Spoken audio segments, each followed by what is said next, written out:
Hey guys, welcome back to Broken Journey, the podcast. I am your host, Elba Rivera. Today, I wanted to talk a little bit about 9/11, And the reason why I want to talk about it is because I was listening to one of my favorite podcasters, and they are called Straight Up Sisters, the podcast.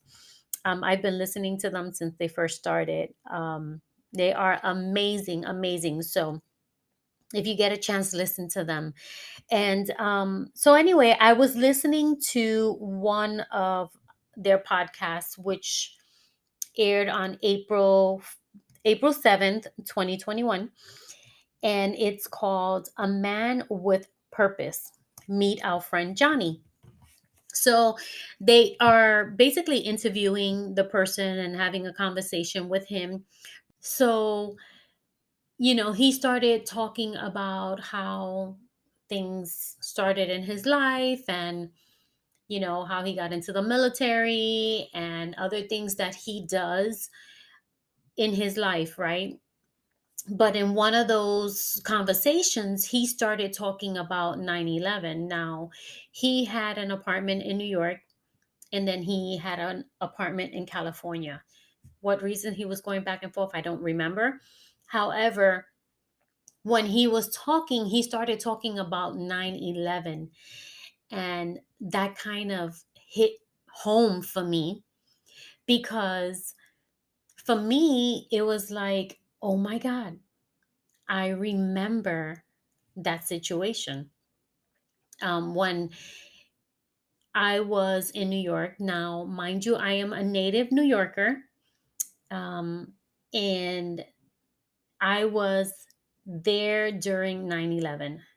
Now, granted, I was working in Manhattan, and I would say we were about 30 miles away from the Twin Towers, or maybe a little bit more.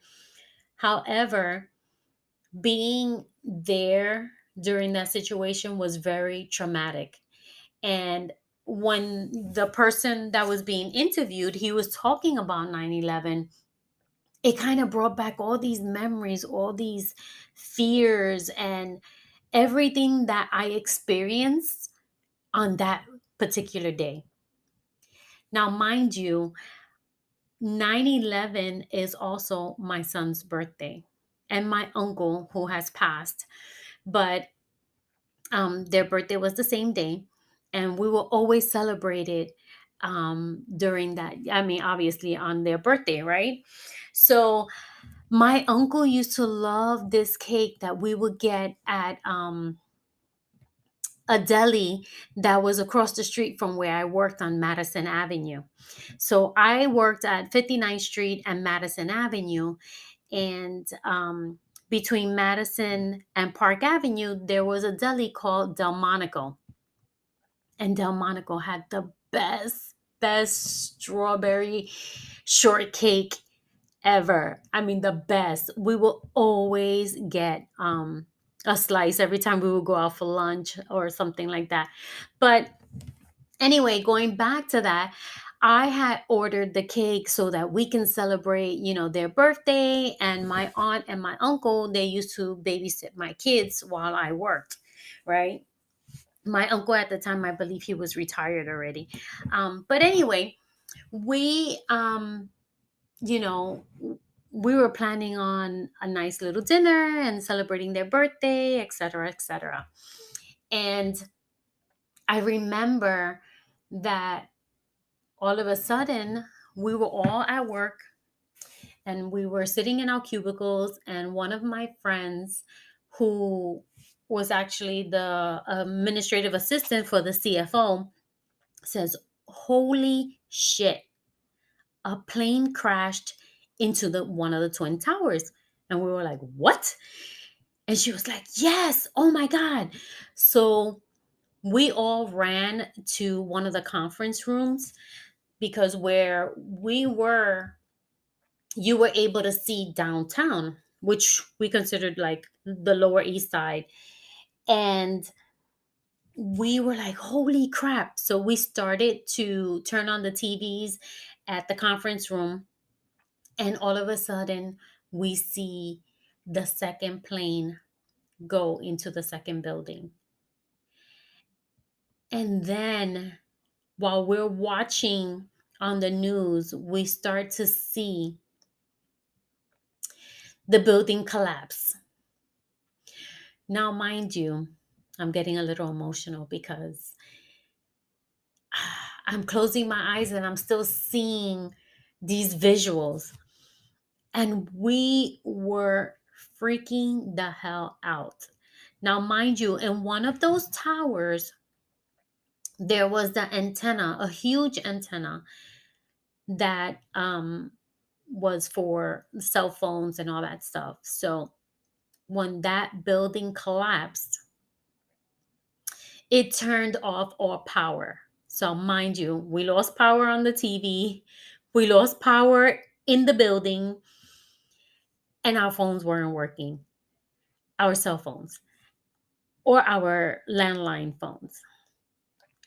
And I can just remember us all freaking out like, what the hell is going on? And so, obviously, there's no TV, there's no phone, there's nothing else that we can, find out. And, usually when you are in a building and they have the double magnets for the door, when the lights go out, that usually unlatches and opens, right?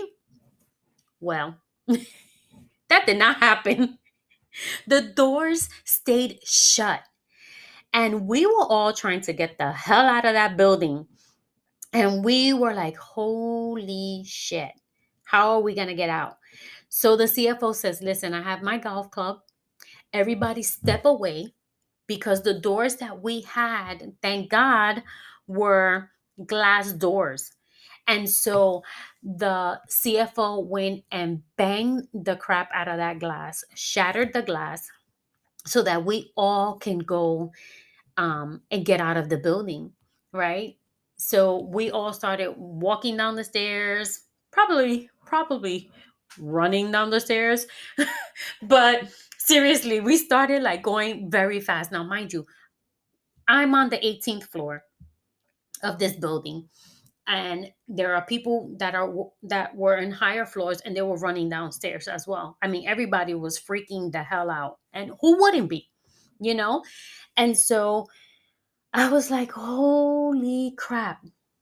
Mind you, I bumped into, we, at the company that I was working for, they had two floors that they were renting. One floor, I think it was the ninth floor, and then the 18th floor. And, you know, the floor that I was on, it was just one section. It wasn't the whole floor. But, obviously when a company grows, they need more space, whatever, whatever. And so I bumped into the receptionist at the time, and she was pregnant. And we were like, holy guacamole, what the hell are we going to do? So I told her she was going, now mind you, we worked in Manhattan and she was going to the Bronx.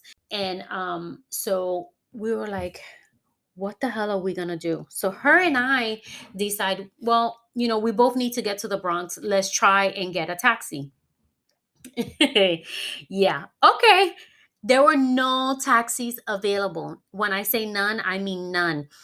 And then we tried to talk to some of the people and say, listen, she's pregnant. I said, I'll stay behind. I don't have a problem. I'll stay behind, as long as she can get to where she needs to get to, because she had, I think at the time she had two other kids. I'm not sure if she had three. I think she had two other kids that she needed to get to at the daycare or the school. And it was literally like ridiculous. We could not get her into a taxi. Um, and then we had to be sure to get to the Bronx. I mean, I had my kids in school. Thank goodness that they um, with family members, right? But she didn't have her kids with family members. So she had to figure out how the heck to get to the Bronx. Well, we had to walk from Madison Avenue to First Street, First Avenue. I'm sorry, not First Street, First Avenue, which was about 6 blocks down. And then from there, we had to get from 59th Street to 125th Street. So you could imagine the little distance there.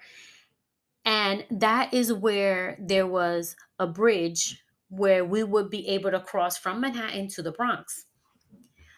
We tried to get on the bus that would cross over from Manhattan to the Bronx. First of all, the bus driver said, "We are not crossing any bridges." So we were like, well, okay, but at least if we could get to the front of the bridge, right? Because that was one of the stops. It was right across the street from the entrance of the bridge. We figured, well, if we can get on the bus, at least to get there, then we can walk across the bridge and try to grab a taxi there. So people were panicking, and obviously for a great reason, right? Because all this craziness that's going on. And we were like, trying to get on the bus, and we couldn't get on the bus, and we were trying to figure out what the hell we're going to do. So every time we would look at a bus, the bus was full. When I tell you full, it was full to the T. And I mean, it was out of control. We could not get in to any buses at all. And when we would see a bus pass, there was people who were hanging on the back of the bus, hanging on the doors of the bus, hanging on the windows of the bus, just trying to get from one city to the next city. And it was just crazy. Now, mind you, all this time that we're trying to get on the bus, we're trying to get from Manhattan to the Bronx, I had this cake. I don't know what I was thinking. I guess I really wasn't thinking too well. I mean, with everything that was going on, I was like, I gotta bring this cake home. You would think that that was the least of my priorities and that would be something that I would leave behind, right? But no, this girl here had that strawberry shortcake in a box, taking it with me everywhere that I went. And so finally, we were able to get on a bus. And I mean, we were like sardines in this bus. However, we were able to get, we started walking until we can get a bus. And we got on that bus. And thank goodness, me with this cake, her with a big old belly. And we got to 125th Street and First Avenue. And from there, we had to walk across the bridge.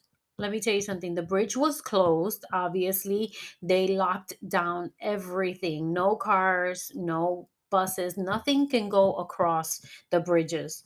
And so we walked from from Manhattan to the Bronx. And then from there, thank God that my aunt only lived 12 blocks from the bridge. Because if not, I don't know, I think my feet would have fallen off and my hand from holding that damn cake. But anyway, it was so crazy. It was so crazy and so traumatizing that to this day, I still remember all those things that happened. I mean, when I close my eyes and I think back to that day, I can remember coming out of that building and seeing that huge black cloud and not being able to communicate with anybody to tell them that I was okay. I mean, my mom and I worked in the same place. We worked together, and she was trying to figure out a way to get to where she lived because she had my little sister who at the time was 6, and my son was 6 at the time as well. We were pregnant at the same time. That's a long story, but anyway, she was remarried, and her husband didn't have a kid at the time, so she gave him a kid, and she was 39. My mom was a young mom, so if you might have heard that in another episode, but you know trying to figure out all these things, looking at the black cloud. I mean, I was miles and miles away from the scene, but you can just look up and see that black cloud and say, Lord, what just happened? What just happened? You know? And then to think people that you knew who worked in that area. My uncle's wife works at the New York Housing Authority down in Manhattan. And literally, I would say she was about, I'm going to say like 10, 15 blocks away from the scene. It was crazy. And so, not being able to get to speak to people who were working in that area, not being able to talk to anybody, and just knowing that you cannot communicate was like pure hell, pure hell. And, you know, unfortunately, my son as a kid, obviously kids don't know. And so when I got to my aunt's house, I walked in and they were happy that, everything was okay. And, obviously the kids were picked up early from school and things like that. And then, they had the TV on in the Bronx. Obviously, there was still, electricity and stuff like that. And they had the TV on, and you're seeing the news and you're seeing the scene um, on TV. And my son goes and says, Mommy, why did they have to do this on my birthday? And I just started laughing because I didn't know what else to do. And I just said, Papito, I don't know why this happened on your birthday. I just don't know. I said, but these were bad people and they were looking to harm.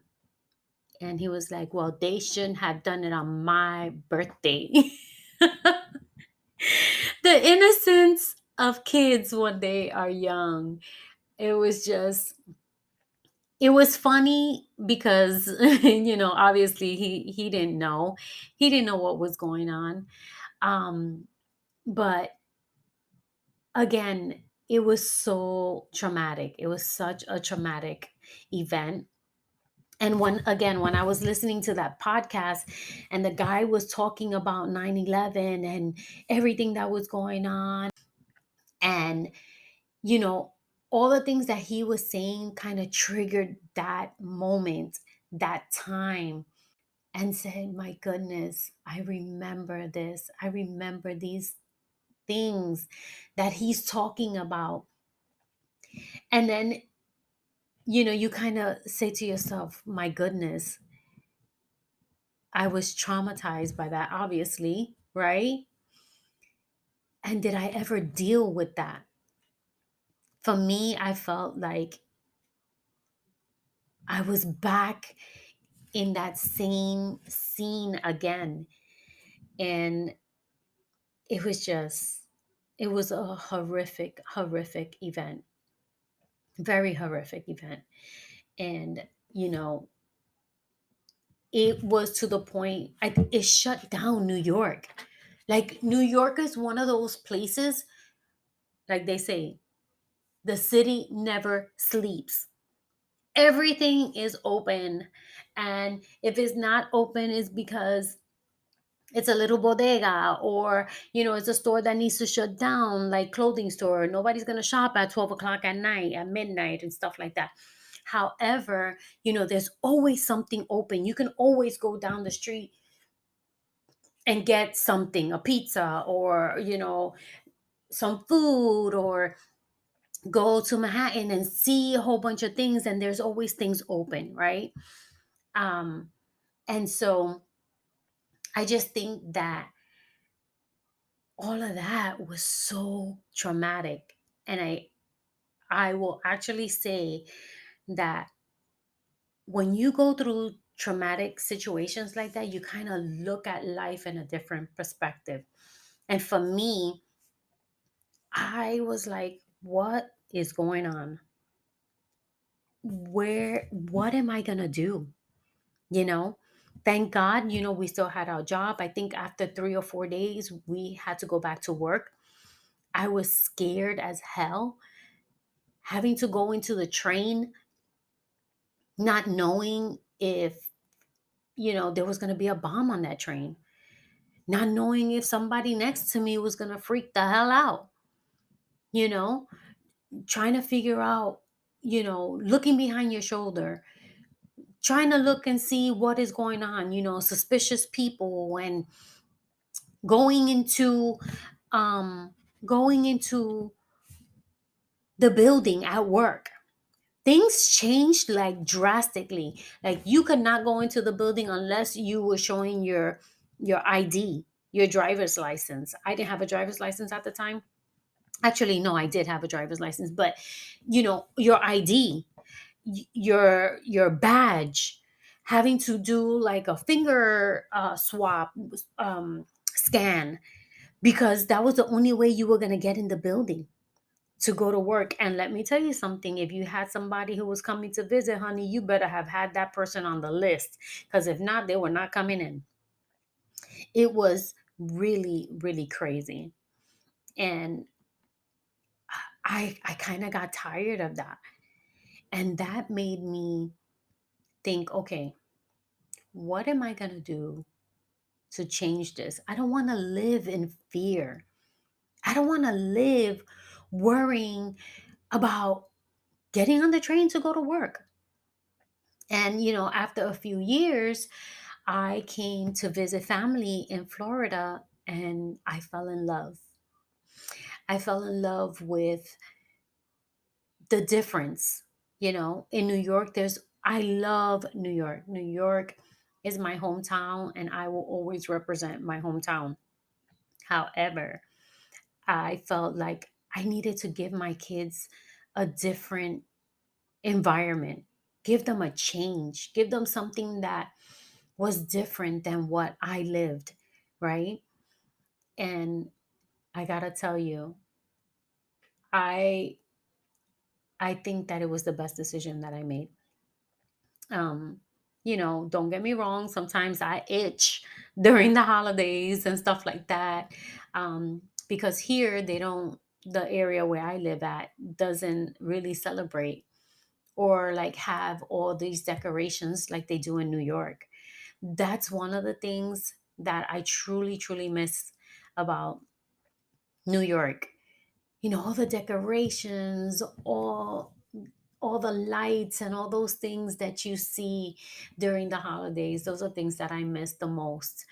And but I will say that I don't regret moving here and giving my kids a different opportunity in life.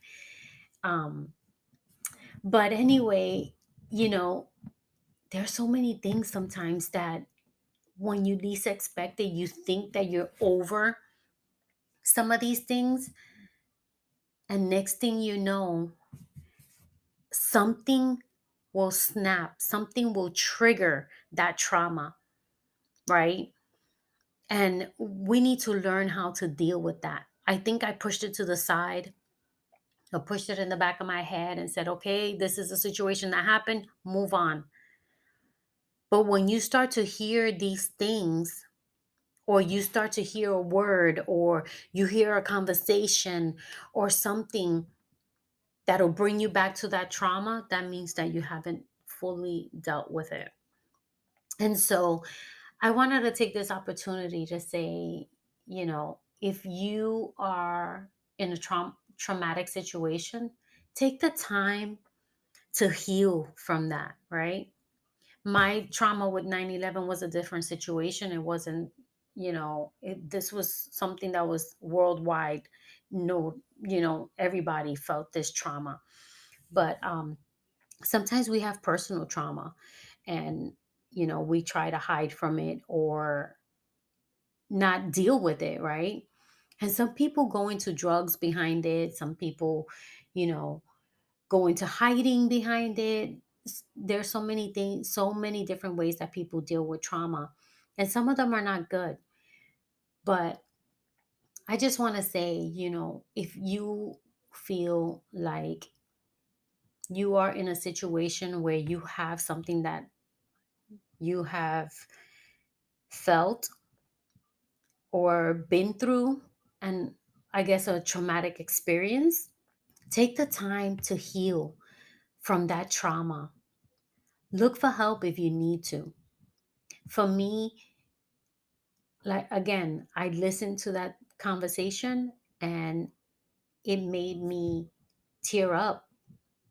And then I started thinking to myself, did you ever really deal with those things, with the way that you felt about it, with the way that you see things now? Does it still affect you? And I can honestly say that it probably will always affect me, but there's a way to handle that situation and think that I am blessed because I did not lose anybody in that 9/11 attack. However, there are so many people who have lost family members. And for that, I I don't even know what to say. But just find a way to handle that trauma.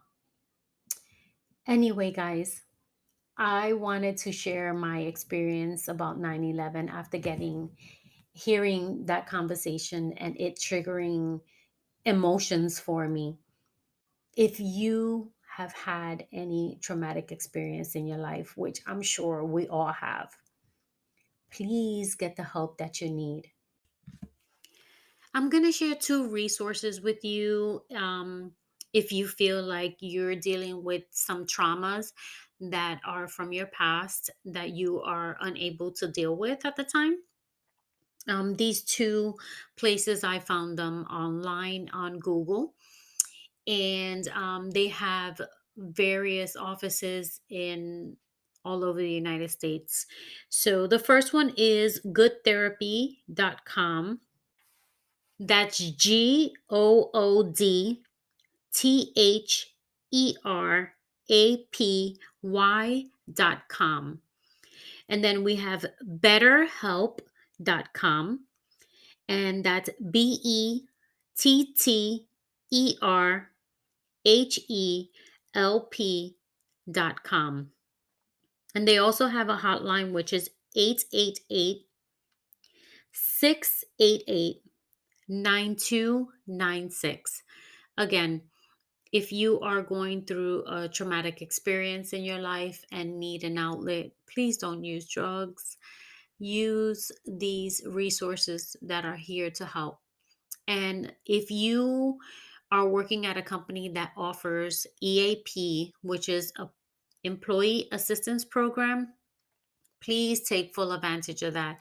They offer 3 free therapy sessions, and if you need more, I believe that they have more sessions available depending on the situation. And again, this may be you or may be someone that you know. Share this experience with them. Actually, share this information with them, and Thank you so much for listening. And if you enjoyed this, please share this with others. Um, when we have podcasts, it's not like YouTube where they have an algorithm. Our podcasts are based off of referrals. So I appreciate it if you share this episode with someone that you love. Have a good day, guys.